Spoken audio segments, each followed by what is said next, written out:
Hello बच्चों, स्वागत है आपका हमारे YouTube चैनल में। बच्चों, पिछली क्लास में हमने पढ़ा था दो चर वाले रैखिक समीकरणों को हल करना, ठीक, जिसमें से हम आपको दो विधि बता चुके हैं, जिसमें से एक प्रतिस्थापन विधि आपको बता दी है और एक विलोपन विधि बता दी है। आज जो विधि हम पढ़ने जा रहे हैं वो है वज्र गुणन विधि, यानी वज्र गुणन विधि द्वारा दो चर वाले रैखिक समीकरणों को हल करना सीखेंगे। तो बगैर समय गंवाए चलते हैं सवालों की तरफ। तो बच्चों, अब हम पढ़ने जा रहे हैं वज्र गुणन विधि। तो एक सवाल हम आपको बताते हैं, लिख लेते हैं 2x माइनस वाई प्लस का 4 बराबर 0, x प्लस वाई माइनस 1 बराबर 0। ये हमने एक सवाल लिख रखा है, ठीक है। इसको हल करने से पहले कुछ चीजें आपको जाननी जरूरी है कि वज्र गुणन विधि जब भी हम हल करेंगे तो दो चर वाले रैखिक समीकरण का जो रूप होगा वो इस प्रकार से होगा, ax plus by plus c बराबर 0। कहने का मतलब केवल इतना है कि यहाँ बराबर में 0 होना चाहिए। कभी कभी आपको समीकरण इस टाइप का मिलेगा कि जो अचर होगा, जो कांस्टेंट वैल्यू होगी, वो आपको बराबर इक्वल के इस साइड मिलेगी, बराबर की तरफ मिलेगी, 0 नहीं मिला होगा। तो आपको क्या करना होगा, इसको उठा के अंदर लाना होगा, मतलब अंदर लिखना होगा, इस टाइप का दिखना चाहिए। जब ये इस टाइप का दिखेगा तभी हम वज्र गुणन विधि लगा सकते हैं, ठीक है। तो चलिए हम समझाएं आपको। तो वज्र गुणन विधि बेटा हम दो तरीके से कर सकते हैं, दोनों है मेथड एक ही, लेकिन करने का थोड़ा थोड़ा तरीका अलग है। तो देखो ध्यान से कैसे करेंगे। सबसे पहले हम लोग क्या करेंगे, इनको पहचानो आप कि जो ax plus b y plus c बराबर 0 होता है, तो जो x के साथ होता है वो a होगा, आपको याद रखना है। जो y के साथ होगा वो b होगा, जिसके साथ कुछ नहीं होगा वो c होगा। तो मतलब ये समझे हम कि ये a है, ये b है, ये c है। यहाँ पर ये a है, ये b है और यहाँ c। जहां पर कुछ नहीं वहां पर 1 होता है, ठीक है। तो आपको करना कैसे, देखो ध्यान से। वज्र गुणन विधि करने के लिए आपको यहाँ लिखना पड़ेगा x, यहाँ लिखना पड़ेगा y, यहाँ लिखना पड़ेगा 1। आपको तीन चीजें लिखनी, क्योंकि तीन चीजें है ना, ये x है, ये y है, यहाँ कुछ नहीं तो 1 मान लिया। अब x के साथ यहाँ पहले क्या है, 2 है, फिर यहाँ -1 है, यहाँ 4 है। ध्यान से देखो, इस वाले x के साथ 2 है, इस वाले y के साथ जो है -1 है और 4 1 हो गया, ठीक है। दूसरे वाले के साथ देखो कुछ नहीं, 1 ले लिया, इसके साथ भी 1 ले लिया, यहाँ पर -1 ले लिया। अब इसको सॉल्व कैसे करना है, देखिए ध्यान से। अगर जब आप केवल x y और 1 लिखते हैं तो कैसे सॉल्व करना, फॉर्मूला बन जाएगा। यहाँ आपको लिखना पड़ेगा x बराबर निशान लगाना है, माइनस का y, फिर बटे का निशान लगा लीजिए, बराबर 1। ये तीन चीजें आपको लिखनी है, ध्यान दीजिएगा। दो तरीके से बताएंगे हम आपको। पहला आपको क्या है, x लिखना है, माइनस y लिखना है, बराबर 1 लिखना है। तीन चीजें लिखी जाएंगी। और जो मल्टीप्लाई का प्रोसेस होता है, जैसे कि x लिखा तो x वाले पार्ट को हम जो है ऐसे ढाक लेंगे, ठीक है ना। अब हमारे पास ये दोनों बचे, तो मल्टीप्लाई इधर की तरफ करना है ऐसे, इसका मल्टीप्लाई इसमें करेंगे, माइनस इसका मल्टीप्लाई इसमें करेंगे, ठीक है। तो क्या करने वाले हैं, देखिए ध्यान से। सबसे पहले हमें क्या करना है, जो भी समीकरण लिखा होगा हम उसमें क्या करेंगे, x लिखेंगे, y लिखेंगे, 1 लिखेंगे, x का गुणांक y गुणांक, और जो कांस्टेंट वैल्यू है यहाँ पर भी x का गुणांक y गुणांक, और ये कांस्टेंट वैल्यू है। फिर हमें क्या करना है, x लिखना है, माइनस y लिखना है और 1 लिखना है, ध्यान दीजिएगा। अब हमें क्या करना है, जब x वाला टर्म हम लिखेंगे x के नीचे, तो इसको हम छुपा लेंगे। तो हमने ये छुपा लिया मार्क डस्टर से। अब देखो, इसका मल्टीप्लाई इसमें करेंगे तो इसका इसमें मल्टीप्लाई करोगे 1, फिर आपको यहाँ पे माइनस लगाना है, यहाँ पे आपको माइनस लगाना है, यानी समझिए यहाँ पे आपको माइनस लगाना है, फिर इसका इसमें मल्टीप्लाई करेंगे तो माइनस लिखेंगे, ठीक। अब हम y की तरफ आते हैं, तो जब y की तरफ ध्यान दीजिएगा, जब y की तरफ आए तो y को छुपा लेंगे, इसको छुपा लेंगे। लेकिन ध्यान दो एक चीज और, हमारा जो डायरेक्शन होता है वो इसी डायरेक्शन में होता है, ऐसे ही मल्टीप्लाई करना। अब जैसे y को छुपा लिया, अब यहाँ पर देखेंगे 1, तो 1 क्या किया तो है नहीं मल्टीप्लाई करने के लिए, इसका मल्टीप्लाई कहाँ होगा, इसका मल्टीप्लाई करने के लिए तो है नहीं ना। तो अब हम क्या करेंगे, हम x से मल्टीप्लाई इधर कराएंगे, मतलब x का इसमें मल्टीप्लाई करेंगे 2 का, ध्यान समझिए, ये डायरेक्शन का यूज कर लेंगे, मतलब इसका मल्टीप्लाई यहाँ दूर वाले के साथ। तो इसीलिए ध्यान दीजिए कि यहाँ पर क्रम बिगड़ रहा था, इसलिए माइनस लगाया गया। अगर ध्यान दीजिएगा हम माइनस चिन्ह लगाएं, देखो एक चीज और, अगर हम इस माइनस का यूज नहीं करें, यहाँ पे हमें एक बार x और लिखना पड़ेगा। मतलब जो क्रम बिगड़ रहा था कि जब पहले आपने इसका मल्टीप्लाई किया तो यहाँ पे लिख दिया, अब इसका मल्टीप्लाई करना था, लेकिन x तो पीछे लिखा था, यहाँ तो कुछ था नहीं, तो दोबारा से x लिख लिया। जब हमारा क्रम बन गया, मतलब दोबारा x लिख लिया, एक लूप बन गई इस तरीके से, ठीक है, ध्यान दो। तो जब यहाँ 4 का मल्टीप्लाई इसमें हो रहा है तो अब यहाँ पर माइनस नहीं लगेगा।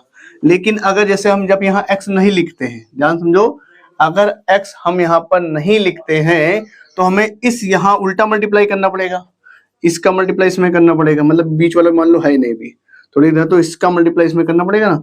तो इस सारी चीजों से बचने के लिए एक बार x और लिख लिया।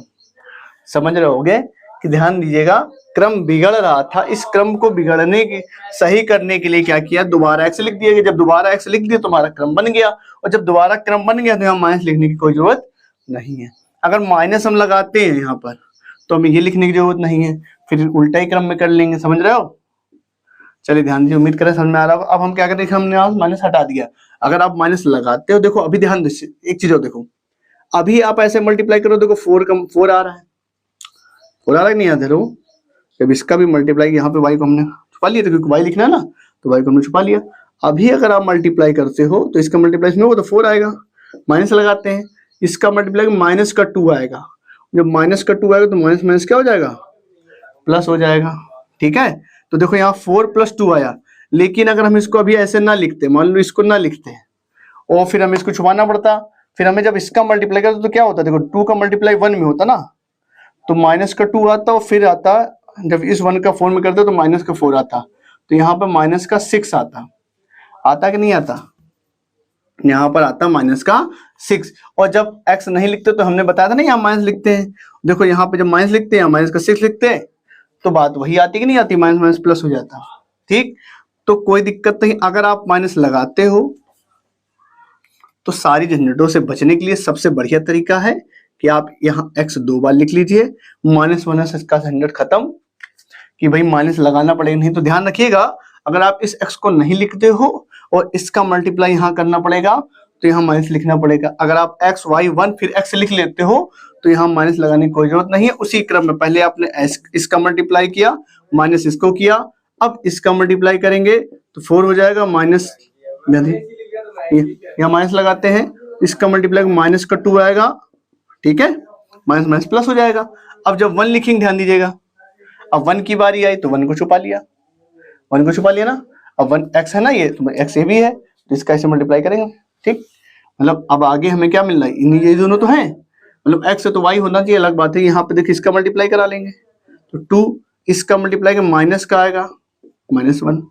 ठीक, तो समझो क्या करना है हमें, x जब लिखेंगे तो x को छुपा लेंगे, इस ये गुणा माइनस ये, फिर y लिखेंगे तो इसका गुणा माइनस ये, और जब 1 लिखेंगे तो x गुणा माइनस ये।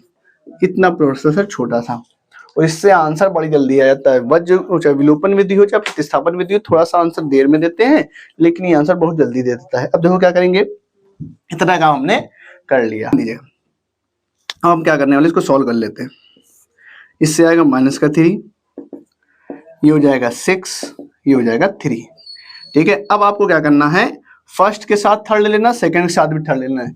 लिखेंगे फर्स्ट एंड थर्ड टर्म से। ठीक है ना, हम कौन कौन टर्म ले रहे हैं बेटा, पहला और तीसरा टर्म लेंगे। तो x/-3 यहाँ लिखा हुआ है, 1/3 लिखा हुआ है, तो यहाँ पे क्या होगा, 3 को इधर भेजेंगे तो -3/3, इससे काट देंगे तो x की वैल्यू आएगी -1। बड़े आराम से आंसर आ गया। अगर मेहनत के ज्यादा मेहनत अभी से लेंगे, सेकेंड एंड थर्ड ले लेंगे। ठीक, सेकेंड और थर्ड लेंगे, y/6 बराबर 1/3, इसको इधर भेज देते हैं तो y बराबर 6/3, तो 2 आ जाएगा काटने पे, तो हमारे दोनों आंसर आ गए। ठीक है ना, तो वो करना क्या, समझ आएगा ना क्या करना है। बस ये याद रखिएगा, अगर आप इस यहाँ पर माइनस का यूज करते हैं तो ये x लिखने की कोई जरूरत नहीं है, आप डायरेक्ट इसका इसमें मल्टीप्लाई कराएंगे। क्योंकि देखिए फिर से समझ लो, ये मान लीजिए थोड़ी देर के लिए नहीं रहेगा, अगर आप x नहीं लिखते तो यहाँ माइनस लगाना पड़े, देखो क्या बचे, तो फिर आपके पास यही बचता है ना, क्योंकि y जब लिया तो y लिया नहीं जाएगा, जब y के नीचे की वैल्यू लिखेंगे तो y लिया नहीं जाएगा, तो y को रफ कर दिया। और हमने यहाँ x लिख नहीं रखा है तो मल्टीप्लाई तो हमें ऐसे ही करना पड़ेगा ना। ठीक है, तो ये उल्टा हो रहा है। देखिए अगर x लिखते हैं और अगर हम x लिखते हैं, जब x लिखते हैं तो 4 का मल्टीप्लाई 1 में होता है। देखिए पहले 4 का मल्टीप्लाई हो रहा है, लेकिन अगर हम x नहीं लिखते तो पहले 2 का मल्टीप्लाई हो तो उल्टा हो जा रहा है काम, इसलिए माइनस का यूज करते हैं। तो याद रखिए कि जब x नहीं लिखेंगे तो माइनस लगाएंगे, और x लिख ले रहे हो तो माइनस लगाने की कोई जरूरत यहाँ पर नहीं, आप बड़े आराम से कर सकते हैं। ठीक है, तो ये सवाल हो गए। चले एक सवाल और बताते हैं ताकि आपको ये चीज जो है अच्छे से क्लियर हो जाए। तो भैया हमने लिख लिया है दूसरा सवाल। अब इस दूसरे सवाल को कैसे करेंगे देखिए ध्यान से। सबसे पहला काम हमें क्या करना है, लिखना है x, यहाँ लिखना है y, यहाँ लिखना है 1। अब x के गुणांक देखिए, पहला क्या है 4 हो गया, इधर 5 हो गया, इधर 2 हो गया। यहाँ पे देखो ये 3 है, यहाँ y के साथ कोई गुणांक नहीं है तो 1 लिखेंगे, यहाँ 7 लिख लिया। ठीक है, अब यहाँ पर एक बार x और लिख लेते हैं तो 4 और 3 हो गया। ठीक है, अब हमें क्या करना है, सबसे पहले लिखना x, बटे का निशान लगाना, y, फिर बटे का निशान, 1, फिर बटे का निशान। ठीक है, इतना काम आपको करना है। सबसे पहले लिखना x, y, 1, फिर x, उसके बाद क्या करना है, ये लगाना, लिखना, वैल्यू लिख लेनी है आपको, उसके बाद x, y और 1। अब क्या करना है, x को छुपा लेंगे, इसका मल्टीप्लाई इधर, तो 5 सत्ते 35, फिर -2 हो गया, खत्म। अब y के लिखें तो y छुपा लेंगे, 3 दूनी 6, 7 चौक 28। ठीक है, और जब यहाँ पे लिखेंगे 1 तो 1 को छुपा लेंगे, तो केवल ये दोनों का, इधर मल्टीप्लाई 4 करना 4, 5 15। बड़े आराम से इतना करना है, सिंपल सी बात है। जब x लिखना है तो x को छुपाना, इधर मल्टीप्लाई, जो y लिखना है तो y छुपाना, इसका मल्टीप्लाई, जब 1 लिखना तो इसका मल्टीप्लाई। ठीक, चलिए इसको थोड़ा सा सॉल्व करते हैं, तो हो जाएगा 33 आ जाएगा, माइनस कर दोगे। ठीक है, 28 में जाएगा तो आएगा आपका 22, वो भी माइनस का। ठीक है, इधर घटा लो तो आएगा माइनस का 11। अब क्या करना है, फर्स्ट के साथ थर्ड लेना है, सेकंड के साथ थर्ड ले लेना है। तो यहाँ क्या लिखेंगे, फर्स्ट एंड थर्ड टर्म से। ठीक है बेटा, तो x बटे 33 बराबर 1 बटे -11, इधर इसको भेज देंगे तो x बराबर क्या हो जाएगा, 33 अपॉन माइनस का 11। -11 से जब इसको कट करोगे तो माइनस का 3 आंसर आपका आ जाएगा। ठीक है, अब ले लेते हैं सेकंड और थर्ड, सेकंड एंड थर्ड से। ठीक है, तो y अपॉन माइनस का 22 बराबर 1 अपॉन माइनस का 11। 22 को आप इधर भेजोगे तो y बराबर क्या हो जाएगा, माइनस का 22 अपॉन माइनस का 11, कट कर दोगे तो 2 आपका आंसर आ जाएगा। उम्मीद करते हैं आपको ये विधि समझ में आ गई हो कि चलते हैं। अब क्या है, अब यहाँ पर संख्याएं हैं। ठीक, अब यहाँ पर कुछ डिजिट ABCD के यूज कर लिया जाता है कभी कभी इन सवालों में, वो सवाल थोड़े से टफ बन जाते हैं और बोर्ड में पूछे भी जाते हैं। तो चलते हैं उन्हीं सवालों कर लेते हैं, फटाक से इसका स्क्रीनशॉट ले ले। ठीक है, इसको हम कर दे रहे रफ, उन सवालों को बताते हैं, बढ़िया सवाल है। ठीक, ताकि आपको ये जो वज्रगुण विधि है हमेशा के लिए क्लियर हो जाए, कभी कोई डाउट न रह जाए।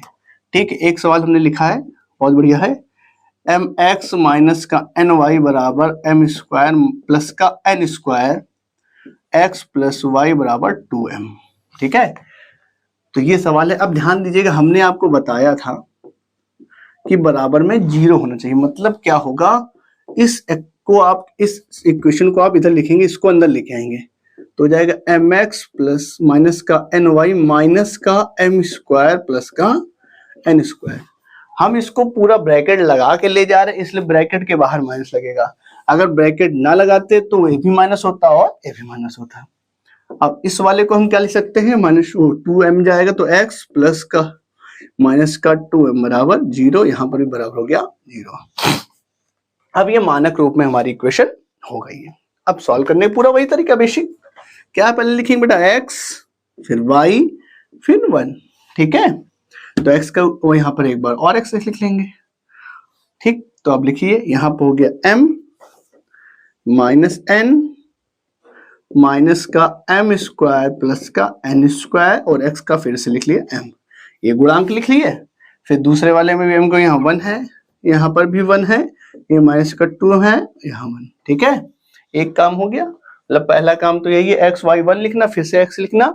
अब क्या करना है, इसको हल करना, तो x बटे क्या करना है, x को बराबर लिख लेते, चलो लिख लेते हैं, यहाँ y बटे यहाँ 1 के बटे में। ठीक है, तो देखो पहले x लिखा तो x को छुपा लेंगे, x को छुपा लिया भैया, इसका मल्टीप्लाई कर दो, माइनस माइनस प्लस हो जाएगा तो 2mn हो जाएगा, माइनस लगाएंगे, इसका जब इसमें मल्टीप्लाई करोगे तो यही चीज आ जाएगी माइनस में, माइनस माइनस क्या हो जाएगा m square plus n square, ठीक है।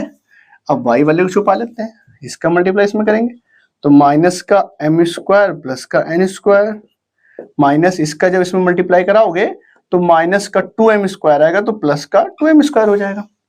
इसका जब आप इसमें मल्टीप्लाई कराओगे तो 2m स्क्वायर आएगा, वो भी माइनस का, लेकिन यहाँ पहले से माइनस होता तो माइनस माइनस क्या हो जाएगा, प्लस हो जाएगा। अब आती 1 की बारी तो 1 को छुपा लेंगे, बचा केवल हमारे पास ये दोनों, इसका मल्टीप्लाई करेंगे तो क्या होगा m, और जब इसका मल्टीप्लाई माइनस का n तो प्लस का n, ठीक है। तो ध्यान से देखो क्या लिखा है देखो, अगर ध्यान से देखो तो ये m प्लस n का होल स्क्वायर लिखा है, ये होल स्क्वायर हो गया, ठीक, क्या बटे वाई। यहाँ पे देखोगे 2m स्क्वायर, यहाँ पे लिखोगे माइनस का m स्क्वायर लिख लो, माइनस का n स्क्वायर लिख लो, प्लस का 2m स्क्वायर, क्योंकि जब किसी भी ब्रैकेट के आगे अगर माइनस होता है तो अंदर के चिन्ह क्या होते हैं, बदल जाते हैं, तो अंदर का मल्टीप्लाई करो तो माइनस का ये आ जाएगा, और यहाँ पर तो ये लिखा ही हुआ है, ठीक। चलो यहाँ साइड में लिख लेते हैं। तो सबसे पहले हमारा x का टर्म है अपॉन m प्लस n का होल स्क्वायर बराबर y बटे, यहाँ ध्यान से देखो 2m से एक m चला जाएगा तो बचेगा m स्क्वायर माइनस का n स्क्वायर, यहाँ पे बचा है 1 अपॉन m प्लस n। फिर से वही काम, आपको क्या फर्स्ट के साथ थर्ड लेना, सेकंड के साथ लेना है, तो फर्स्ट एंड थर्ड टर्म से, ठीक है बेटा।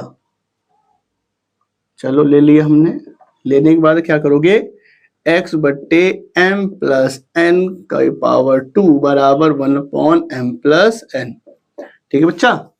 क्या करेंगे, इसको इधर भेज देंगे तो x बराबर हो जाएगा m प्लस n की पावर 2 और m बटे n, इससे कट जाएगा तो x की वैल्यू आ जाएगी m प्लस n, बड़े आराम से हमारी वैल्यू आ गई। अब इसी प्रकार हमें क्या करना है, सेकेंड और थर्ड टर्म को लेंगे, हमारा आंसर आ जाएगा। तो सेकेंड एंड थर्ड टर्म से, ठीक है बेटा। चलो ले लेते हैं, तो y बट्टे m square minus n square बराबर 1 अपॉन एम प्लस एन, ठीक है। एक काम तो ये बेटा ध्यान दीजिएगा, इसको इधर भेजेंगे तो आ जाएगा m square minus m square बट्टे एम प्लस एन। यहाँ पे एक फॉर्मूला लगा देंगे m माइनस एन और m प्लस एन बट्टे m प्लस एन, तो m प्लस एन से m प्लस एन कट आएगा तो m माइनस एन आपका आंसर आ जाएगा। तो ये करते हैं, आपको वज्र गुणन विधि जो है बड़े अच्छे से समझ में आ गई होगी। अगर फिर भी किसी को कोई दिक्कत हो, कोई भी समस्या हो, ठीक है, तो आप कमेंट करके पूछ सकते हैं कि आपकी समस्या का समाधान कर दिया जाएगा, ठीक है। तो आज के लिए इतने रखते हैं, मिलते हैं अगली वीडियो में, तब तक के लिए जय हिंद।